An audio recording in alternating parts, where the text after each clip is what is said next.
Tonight on PBS News Weekend, 3 years after the Supreme Court struck down Roe v. Wade, a decades-old grassroots movement is exploring new ways to circumvent state laws restricting or banning access to abortions. Then a former head of the FDA on his new book exploring the risks, rewards, and science behind weight loss drugs. And the life story of opera singer Priti Yende, considered one of her generation's most accomplished and charismatic sopranos. I always say that my journey is extraordinary in a sense that it's opportunity that met time and a gift.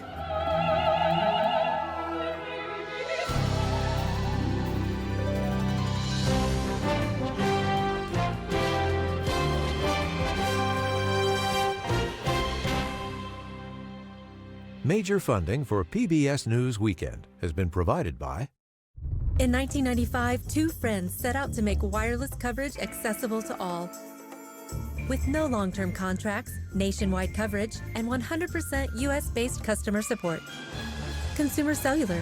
Freedom calls.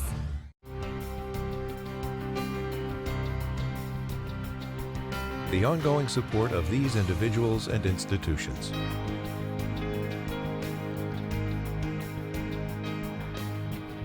And friends of the NewsHour.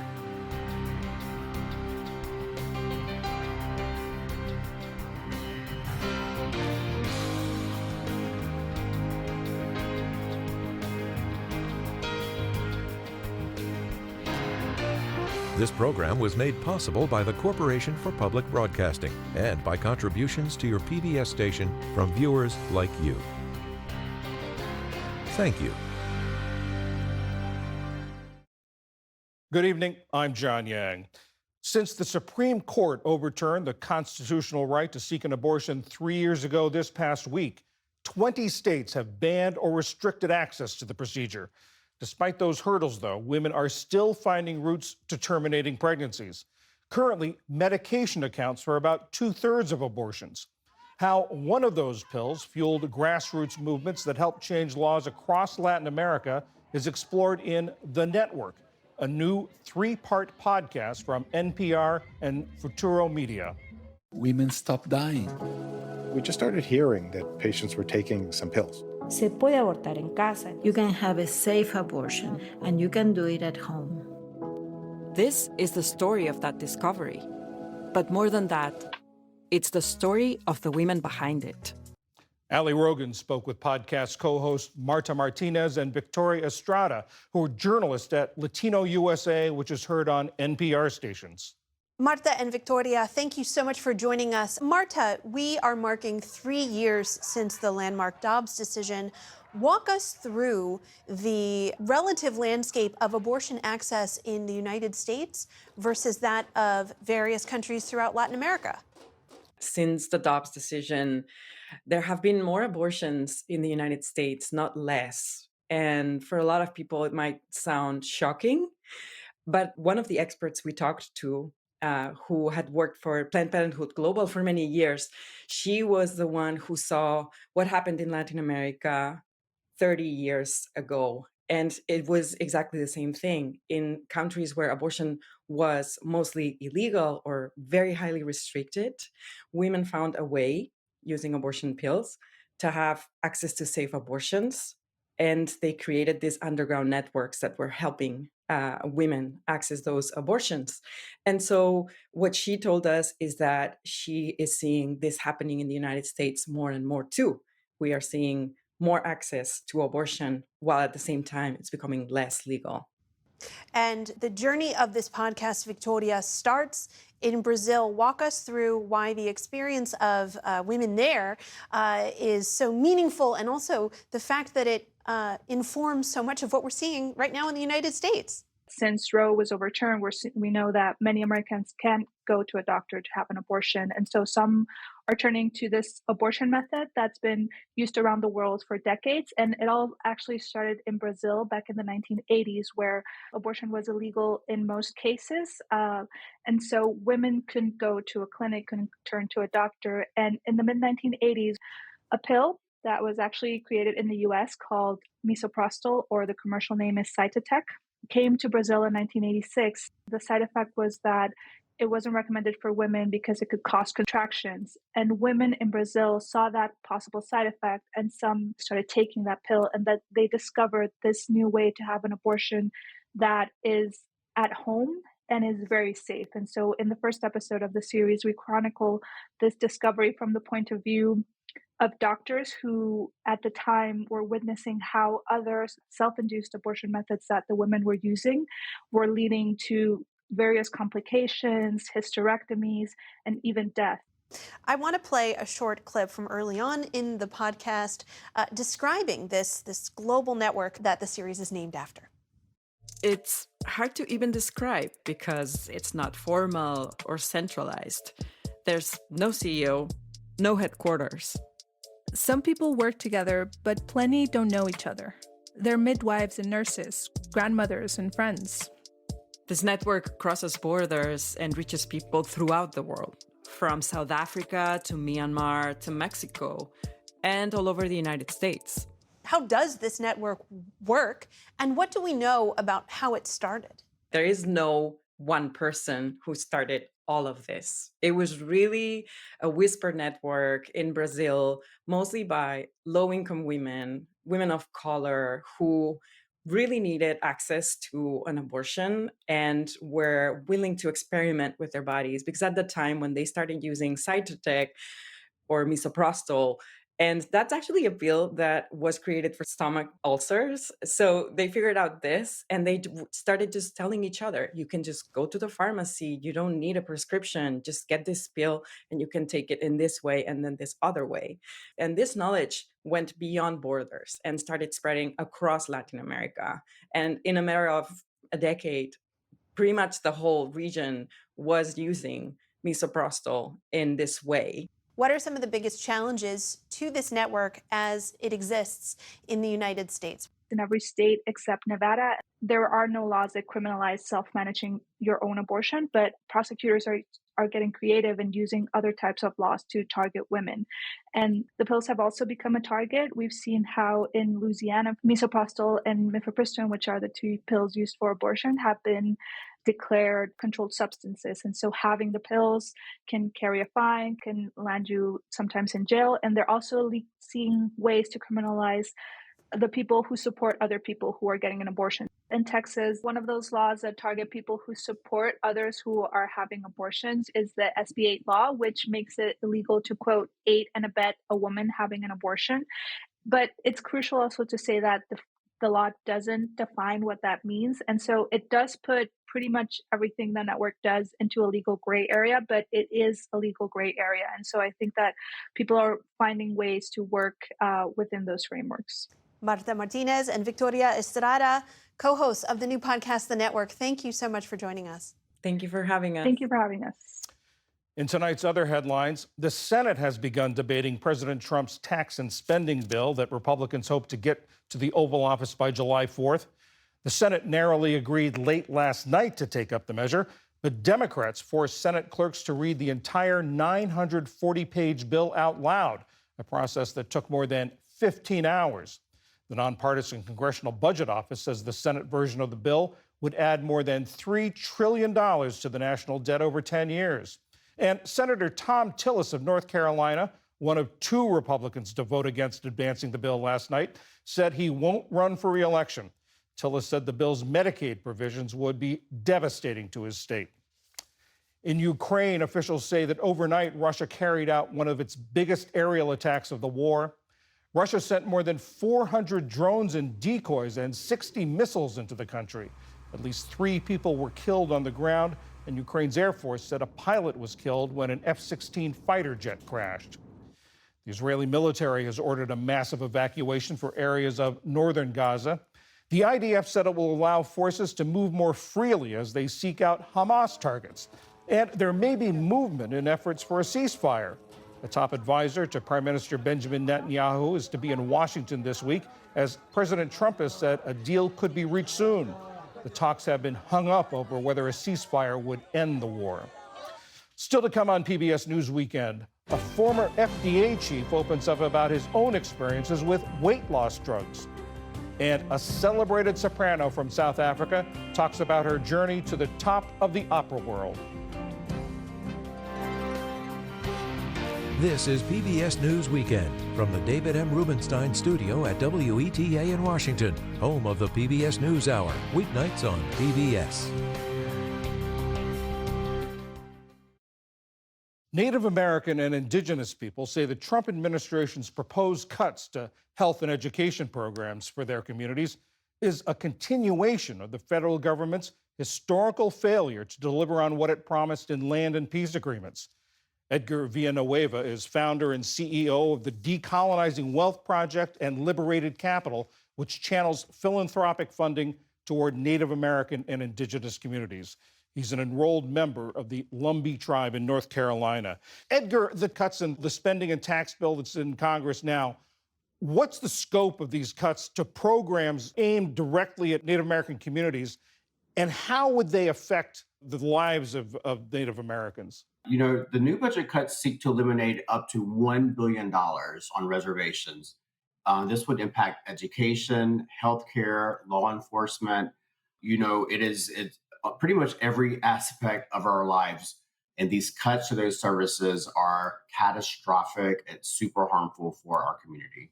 In addition, the cuts in programs, they're sort of broader programs like SNAP and Medicaid. How would they affect Native Americans? Any cuts to those programs would disproportionately impact Native communities because our communities experience the highest rates of poverty in the country. We also see some of the highest rates of poor outcomes when it comes to healthcare, education, so forth and so on. And, you know, the programs that are designated for Native communities only, like Indian Health Service, for example, has never really been adequately funded. And so when we're slashing Native specific programs and we're also slashing other programs that are safety net, we are as sort of a double whammy of really gutting out all of these provisions that provide basic services that are really a human right for folks living in this country. You say these programs have always been underfunded. Has it ever been close to what you needed? And it doesn't matter what party's in power? You know, it's the provision of services for Native Americans has always been not a party issue per se. We've had administrations that were more friendly toward our causes and our communities than others, but it's always been a struggle. But it's really hard. Like, imagine being a member of the Navajo Nation where families drive 100 miles for a single checkup, right? And so when we're cutting out the opportunity to even have access to healthcare, we're seeing a lot of uncertainty in our communities. You know, the Supreme Court recognizes the legal trust obligation that the federal government has from these agreements that you've talked about. Can anything be done to try to enforce that? As you said, our nation's founding documents and hundreds of treaties establish a government-to-government relationship that historically it was supposed to be built on mutual respect and guaranteed services. And so all of these cuts happening now in the name of policy tweaks or efficiency really are breaches of trust in law. And so I do imagine that in time we'll find ourselves experiencing more time in court pushing back on these decisions. How does this make you feel about how the government and the federal government, and the majority maybe, look upon the Native Americans and think about Native Americans? You know, it's really disheartening. We are the first peoples of this country. We have given so much. We have shared so much. And we have, since the start of this country, experienced oppression and harm. And so we've always been in a place where we have felt invisible, not respected. And of course, for me, it feels that these cuts are just reinforcing that distrust and that relationship where we have honored our part and we just want the federal government to honor their part. Edgar Villanueva, thank you very much. Thanks for having me, John.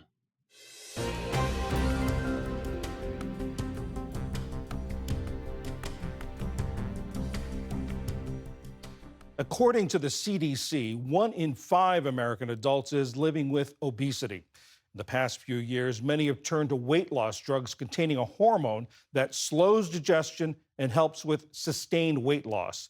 It's called glucagon-like peptide 1, or GLP-1. Ali Rogan is back with her conversation with Dr. David Kessler, a former head of the FDA and himself a user of weight loss drugs. In a new book, he advocates for their use but says they shouldn't be seen as a quick and easy fix. Dr. Kessler, thank you so much for being here. When you wrote this book, it was during a time when you yourself were experiencing challenges with your weight. What was happening in your life at that time? I had had the privilege of co-leading Operation Warp Speed, an intense period for all of us, through the pandemic. And I found that I had gained 40 pounds over that period of time. I was just, in front of my computer, working 7 days a week, looked in the mirror and just didn't like myself, and wanted to understand, what was going on. One of your conclusions, I would say, is that you think GLP-1s, other weight loss medications, are a good tool for some people to have in their arsenal, but that there need to be better guardrails around it. What is missing from the equation currently? So understand these ultra-formulated foods, they're addictive. The GLP-1 drugs, can help tamp down that addiction. But ultimately, the important thing with these GLP-1 drugs is they really allow you to change your relationship with food.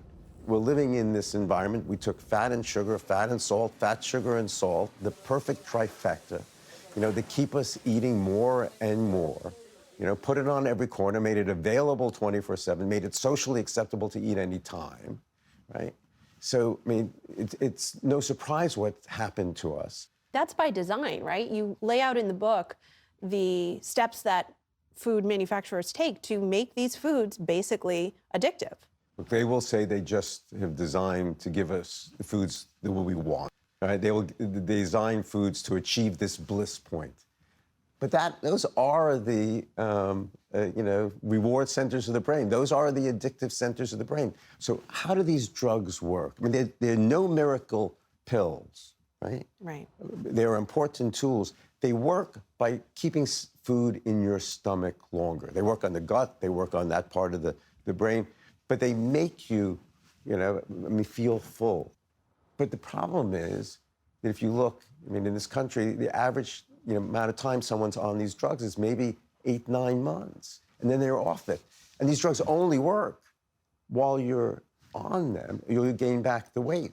So, what you have to do is you have to condition yourself, right, to change your relationship with food. Otherwise, the drug companies, the premise is to be on these for life. So we have to learn how to use these drugs wisely. But they are only one tool in a basket, of tools that have to include nutrition therapy, physical activity, behavior changes.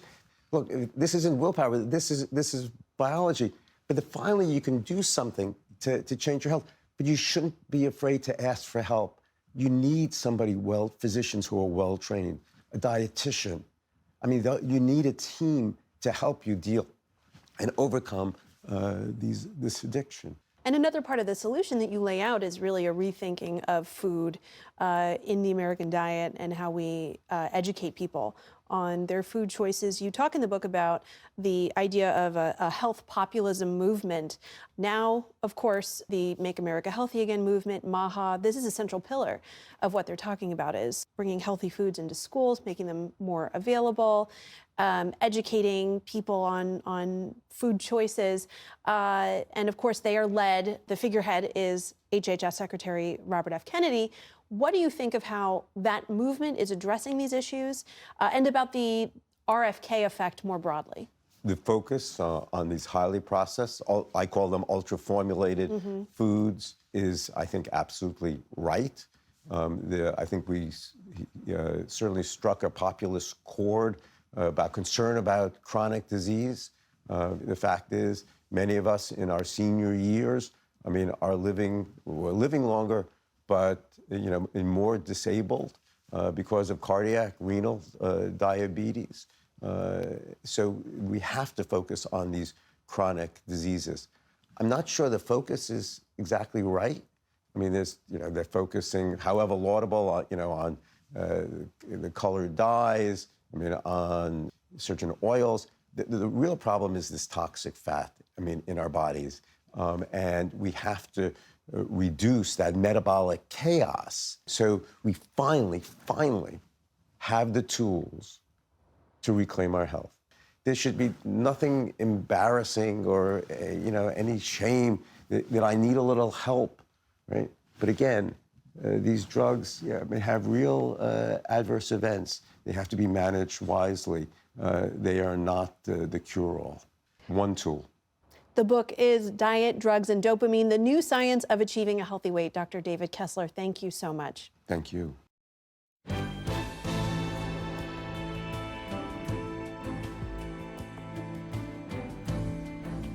Finally tonight, the story of international opera singer Priti Yende. Growing up in South Africa, she hadn't even heard of opera until she was almost out of high school.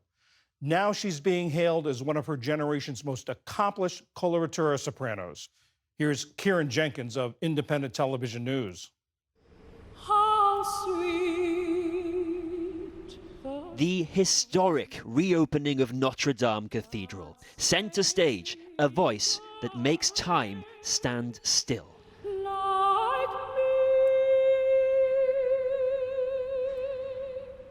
But the world almost never got to hear it.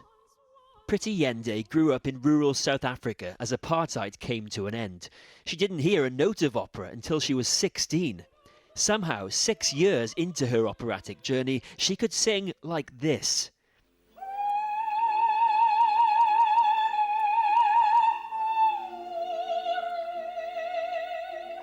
She fundraised for a flight to Europe, embodying the hope of a new generation of South Africans. Since then, Priti Yende has joined legends on the global stage, a unique voice that had been waiting to blossom.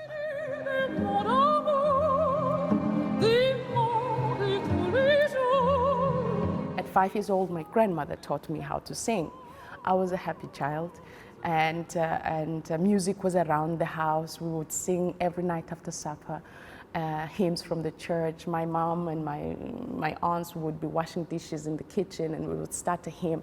My uncles and my dad in the other room, we would all literally, harmony was something that was always around me. I didn't know well how to speak English, and so I had to learn English watching the cartoons. What were you speaking? I was speaking Zulu, because I'm a Zulu girl. I didn't know about opera at all until I was 16, watching TV, and I saw the British Airways advert.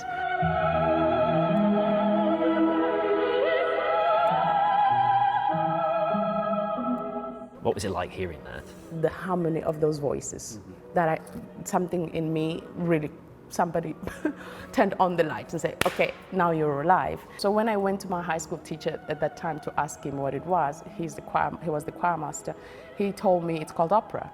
And I didn't even know it had a name. I didn't know it was humanly possible.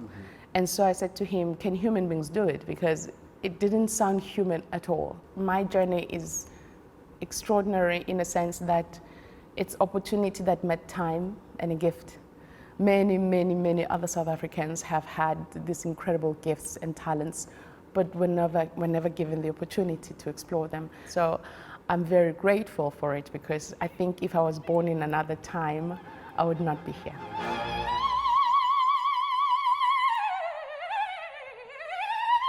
And there are people who put you in the league with the likes of Maria Callas and those truly great singers. It's like a Stradivarius of a voice. You know, how do you switch it on, and what makes it great rather than just very, very good? It's always on. It's always on because it's out of my control. What would the 20-year-old Priti Yende, who hadn't yet left South Africa to conquer the world, say to this version of you? I am so proud of you. Thank you for taking the leap of faith. And thank you for not giving up. And for staying true of why you do it, to connect, to share the joy that I heard when I heard music. And don't give up. I'm tearing up because there's a level of not knowing when you have a dream and you don't know how big the dream becomes, and then the stress and then the pressure. But I'm just a human being with a gift that I want to share with as many souls as possible. Yeah. And so the circumstances always said no. But that little faith brought this 20-year-old to this 40-year-old here. And it's certainly worked out. So well, so well.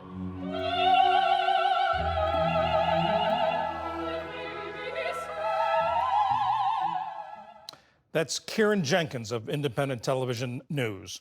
And that is PBS News Weekend for this Sunday. I'm John Yang. For all of my colleagues, thanks for joining us. Have a good week. Major funding for PBS News Weekend has been provided by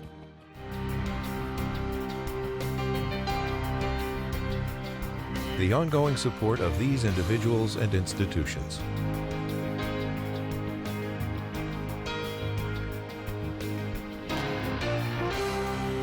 This program was made possible by the Corporation for Public Broadcasting and by contributions to your PBS station from viewers like you. Thank you.